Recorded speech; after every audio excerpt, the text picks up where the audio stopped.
right? There are ways to show up um, inside of community, inside of spaces, inside of anywhere, even as a leader, and still allow space for everybody's voices to be heard, to feel witnessed, to feel seen, to feel like they are a part of the solution, right? Like there's some problems that we are all dealing with. We want to feel part of the solution, which also helps you as a leader not go into burnout. Because control, though you think it is something like this makes sense, it really doesn't. It makes no sense for you. It makes no sense for the community members. And most people just want to get the hell away from a controlling person. That is the reality. And the controlling person is really, usually it's some type of a trauma response. Mine was from having such an out of control, violence, volatile, unstable living environment as a youth, that when I had the capacity to control my own world, right? That's what I did. Like I'm like, this is it. And society and the roles of society emboldened me to do so, right? I was a young wife. I was married for the first time at 19. Blink, blink. Yeah.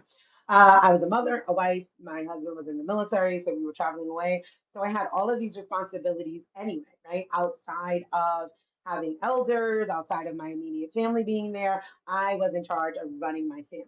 Very specifically, with my spouse being military, so I had power of attorney to make certain decisions. So quite literally, society set things up that my control issues, my control addiction, um, to feed or fix or heal in a way that's not really healthy trauma was emboldened by society. And that happens a lot, right? So we got to separate those sorts of things. So that is one main point that I want you to keep in mind as you're revisioning what leadership looks like. It's not about control. Super duper not about control. So so, what is it about?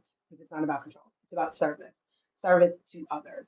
How can you could still be a fixer, you could still show up and be the person that's like, okay, I'm a solution oriented person. It's just who I am, right? So I had to learn certain things. Like when people are talking to me, I'm like, are you looking to vent or do you want a solution? Sometimes they just want to vent, and I just have to sit there, nod my head, and bite my fucking tongue off, right? Like, I hear you. Yes. Okay. Understood. Wow. Right? Like, and really be engaged. And it's been interesting these few years. For me, it still feels like quite the experiment because I have to dial down the solution, right? Because sometimes the solution is just listening to somebody. And that happens even in community, even if you are the leader. Not everybody wants to come to you and be like, hey, I'm trying to figure this out. Can you fix it?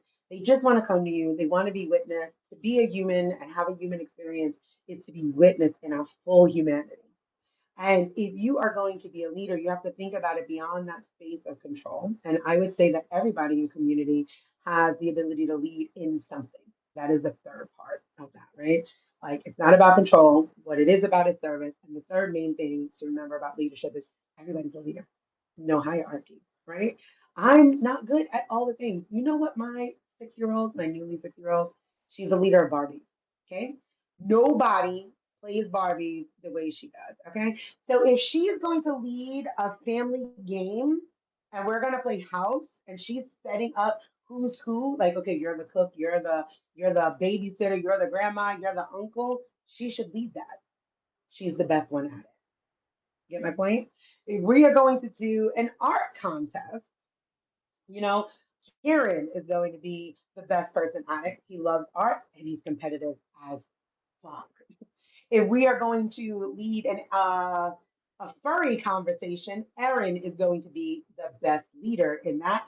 They are the most versed in the world. They know about all of the things that are happening there.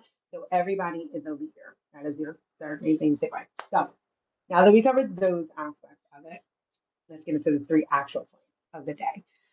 Ah, this Duncan got me going. I feel like I'm on a thousand. So pardon me. All right, 3 points for visioning new forms of leadership. After you dismantle what leadership is, what it isn't, and recognizing that everyone is a leader in something, even when we share space and community, we're going to move into this. One, leadership is rooted in service. not hierarchy. Ding. Two, leadership should be disrupted, not concentrated. Listen to it, mull it over, sit with it. Three, leadership is about accountability, not perfection. Okay. I want us to release and dismantle those 15 pillars.